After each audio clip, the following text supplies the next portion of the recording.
अस्सलाम वालेकुम दोस्तों, मेरा नाम है परवेज और आप देख रहे हैं राजगल्फ न्यूज़। दोस्तों, आज की वीडियो में हम कुवैत की कुछ अहम तरीन खबरें जो हैं वो आपके साथ शेयर करने वाले हैं। तो अगर आप कुवैत में रहते हैं और कुवैत के हालात से बाखबर रहना चाहते हैं तो इस वीडियो को आप शुरू से लेकर आखिर तक ज़रूर देखें। दोस्तों, वीडियो पसंद आए तो लाइक और शेयर ज़रूर करें।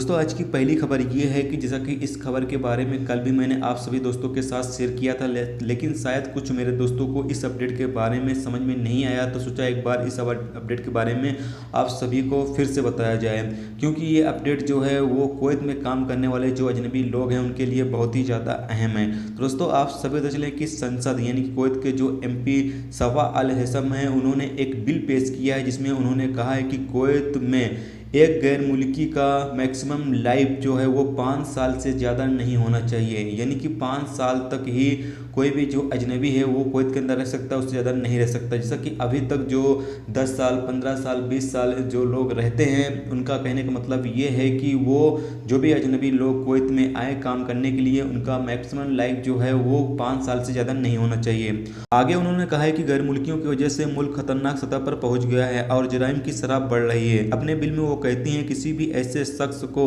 जिसके रेसिडेंसी की मियाद यानी कि वैलिडिटी ख़त्म हो गई हो, या अगर उसका प्रोफेशन नौकरी के साथ मेल नहीं खाता है, या उसने 3 ट्रैफिक खिलाफ वर्जियाँ की हैं, या किसी भी तरह की कानूनी कंप्लेंट्स हैं, चाहे वो किसी भी तरह के इल्ज़ाम में हो, बिना परवाह किए उसे हटा दिया जाएगा। इसके अलावा वो कहती हैं कि रिपोर्ट के लिए किसी भी गैर मुल्की का मतलब होगा कि उसके फैमिली को भी मुल्क से निकाला जाना चाहिए और ऐसे लोगों को फिर से कुवैत में दाखिल करने से रोकने के लिए ब्लैकलिस्ट किया जाएगा।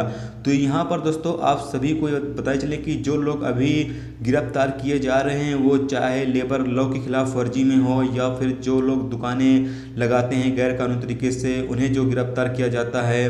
तो इस तरह के जो भी लोग गिरफ्तार किए जा रहे हैं वो फिर चाहे ड्रग्स के स्मगलिंग की वजह से गिरफ्तार किए गए हों या किसी भी जराइम में गिरफ्तार किए जा रहे हैं, तो ये मान के चलें कि ऐसे लोगों को अब कुवैत दोबारा आने की जो इजाज़त है वो नहीं दी जाएगी। इन्हें ब्लैकलिस्ट किया जा रहा है और दोबारा वो कुवैत नहीं आ पाएंगे।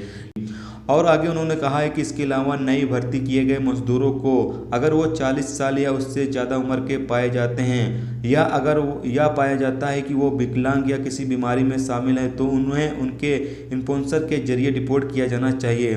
निजी स्कूलों में टीचर और वर्कर जो अपने ऑफिस से रेसिडेंसी की अनुमति यानी कि इजाज़त नहीं रखते हैं, उन्हें भी डिपोर्ट किया जाना चाहिए और स्कूल पर जुर्माना किया जाना चाहिए। वर्करों को भर्ती करने से रोक दिया जाना चाहिए। तो इस तरह की जो बिल है उन्होंने पेश की है, इस तरह का जो पेशकश है उन्होंने की है अपने बिल में। तो इन अब देखना ये है कि आने वाले टाइम में क्या मंजूर किया जाता है, क्या मंजूर नहीं होता है, ये तो वक्त आने पर ही पता चलेगा। तो जैसे ही इस हवाले से कोई अपडेट आएगी तो इंशाल्लाह वो भी आपके साथ शेयर जरूर करेंगे। तो दोस्तों, अगली खबर ये है कि कुवैत क्रिमिनल तहकीकाती डिपार्टमेंट के अहलकारों ने एक मुकामी बैंक ब्रांच से कॉन्टैक्ट करके CCTV कैमरे की रिकॉर्डिंग हासिल करने के लिए चोरों की पहचान की, जिन्होंने रात 9 बजे बैंक के आसपास के एरिया में एक एशियाई खातून को लूट लिया। अल अंबा रिपोर्ट के मुताबिक CID के लोग पूछताछ के लिए सिग्नल रिकॉर्ड करने वाले अफसर को भी बुलाए और विक्टिम की पहचान करने में मदद के लिए। चोरों ने विक्टिम के साथ मारपीट की, उसे ज़मीन पर घसीटा और उससे KD 500 कुवैती दिनार चुरा लिया, जिसे उसने ATM मशीन से निकाला था। दोस्तों, अगली खबर ये है कि कुवैत हावले के जासूसों ने मिस्र के एक जासूस को गिरफ्तार किया है जो 7 साल से रेसिडेंसी कानून की खिलाफ वर्जी कर रहा था और उससे मुतालिक अहलकारों के हवाले से अल कसाब डेली रिपोर्ट के मुताबिक एक सिक्योरिटी जराये ने कहा है कि गिरफ्तारी शहरियों और गैर मुल्कियों के जरिए मिस्र के खिलाफ कई शिकायतों के बाद हुई, जिसमें दावा किया गया कि वो माली सरगर्मियों में अपने पैसे को इन्वेस्ट करेगा और बाद में उसने कुवैती शहरी और गैर मुल्कियों के पैसे लेकर फरार हो गया। जालसाज को निगरानी के तहत रखा गया और बाद में उसे गिरफ्तार कर लिया गया। दोस्तों, अगली खबर यह है कि कुवैत के दोहा बंदरगाह पर कुवैत में एक पड़ोसी मुल्क से 300 किलोग्राम हशीश की स्मगलिंग करने की कोशिश को नाकाम बना दिया गया।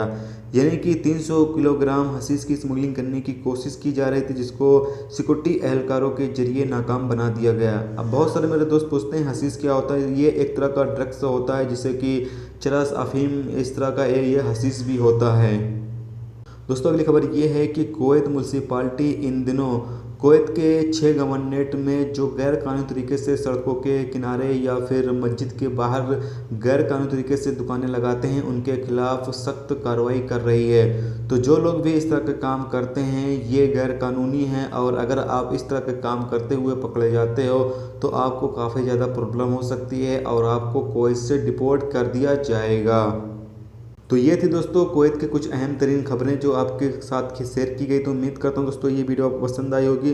पसंद आई है तो प्लीज़ वीडियो को लाइक करना, मेरे चैनल पर नए हो तो प्लीज़ चैनल को सब्सक्राइब करके साथ में बेल के आइकन को जरूर प्रेस कर देना, जिससे जब भी मैं कोई न्यू वीडियो डालूँ उसका नोटिफिकेशन आप दोस्तों को मिलता रहे। चलिए दोस्तों फिर मिलते हैं नेक्स्ट वीडियो में नेक्स्ट टॉपिक के साथ। जब तक रखिए अपना ख्याल, ओके, खुदा हाफिज़।